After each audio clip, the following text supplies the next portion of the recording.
श्री राम, दिल्ली में जो घटना घटी उससे आप सभी अवगत हैं। दोस्तों, सरकारें अपना काम कर रही हैं, भी एक्टिव है और सेना और हमारी सुरक्षा एजेंसियां सभी अपना कर्तव्य को निर्वहन कर रही हैं। लेकिन इस समय दोस्तों हमारा भी कुछ कर्तव्य बनता है अपने देश के लिए करने के लिए। इस घटना में देखिए, जिसने ये घटना को अंजाम दिया गया, जिसके मास्टरमाइंड का जिसका नाम उमर है।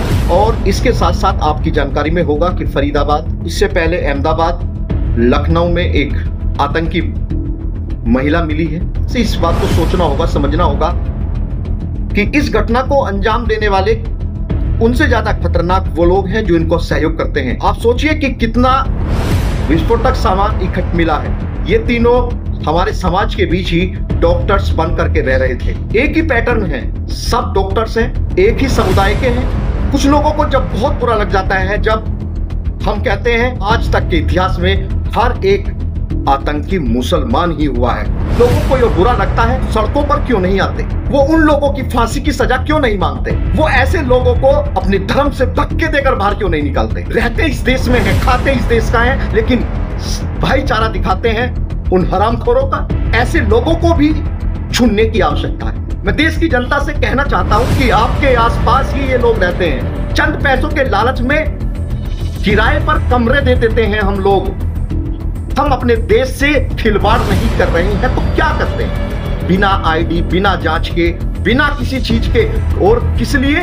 चंद पैसों के लालच में। अगर हम नहीं सुधरे, हमने अपने किराएदारों को उनके बारे में, उनके डॉक्यूमेंट्स पर देखकर नहीं किराए पर दिया, तो हो सकता है कि अगला घटना आप लोगों के बीच भी हो सकती है। क्योंकि ये कोई हवाई में उड़ते हुए नहीं आते हैं, ये हम लोगों के बीच रहते हैं, रेकी करते हैं, नजर रखते हैं, घटना को समझते हैं और ऐसे इलाके चुनते हैं यहाँ पर बड़ी संख्या में। उस समय जैसे आप देखिए कि ये जो घटना घटित हुई है लाल किले के पास ही क्यों की गई है, आप जानते हैं, समझते हैं इस बात को।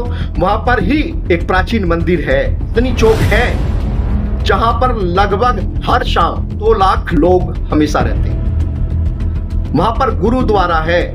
इस देश में रहने वाले मुस्लिमों का यह कर्तव्य नहीं बनता है कि वो सड़कों पर उतरे, देश के साथ खड़े हो जाए? अगर जो भी अपने देश के साथ नहीं है, उस लोगों को डूब करके मर जाना चाहिए। तो आप सभी इस बात को ध्यान रखें कि जब भी कभी किसी को कमरा किराए पर दें तो उससे पहले उसके बारे में जांचें, उसके डॉक्यूमेंट्स अपने पास रखें, उसका मोबाइल नंबर लें और उस चीज की पूर्ण जानकारी रखें। अगर वो आतंकी वेश बदलकर या किसी भी रूप से आपके पास रहा हो तो आप उसकी जानकारी अपनी सरकार को दे सकते। आप सरकारों से, सेनाओं से देश में अपनी सुरक्षा तो चाहते हैं, लेकिन सुरक्षा में सहयोग करना नहीं चाहते।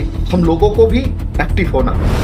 ये देश केवल मोदी, योगी, अमित शाह, संगीत सोम का नहीं, ये देश हम सबका है। और ये सौभाग्य केवल हमें मिला है कि हम अपने देश को अपनी माँ कहते हैं, भारत माँ कहते हैं। तो सरकार से कहना चाहूंगा कि देश विरोधी गतिविधियों पर होनी अब नकेल चाहिए। आतंकवादी को सीधी गोली, ना फांसी, ना जेल चाहिए। सोचिए, क्या आप अपना कर्तव्य अच्छे से निर्वहन कर रहे हैं, हाँ या नहीं? जैसे जब परिवार में कोई किसी सदस्य के साथ कोई घटना घटती है तो हम उसके साथ खड़े होते हैं, आइए ठीक उसी प्रकार ये हिंदुस्तान, ये राष्ट्र मेरा देश है, और अपने देश के परिवार के साथ जो घटना घटित हुई है, इसमें हम सभी अपनी सरकारों के, सुरक्षा कर्मियों के और सुरक्षा एजेंसियों के साथ खड़े हों।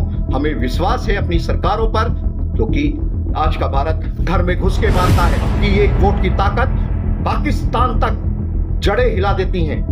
आपने देखा होगा जब ऑपरेशन सिंदूर हुआ है। अपनी देश की सरकार, अपने देश की सेना और अपनी सुरक्षा एजेंसियों को मैं सीना ठोक करके कहता हूं कि मैं उनके साथ हूं, और अपने देश को सुरक्षित रखने के लिए हमें जो भी करना होगा हम वो सब करेंगे। बताना आपको है, दिल्ली की घटना पर आप किसके साथ हैं? उन आतंकियों के या अपने देश के? आप सेना के साथ हैं या आतंकवादियों के साथ हैं? आप हिंदुस्तान के साथ हैं या पाकिस्तान के साथ हैं? आप फैसला आप लोगों को करना है, क्योंकि ये देश हम सबका है।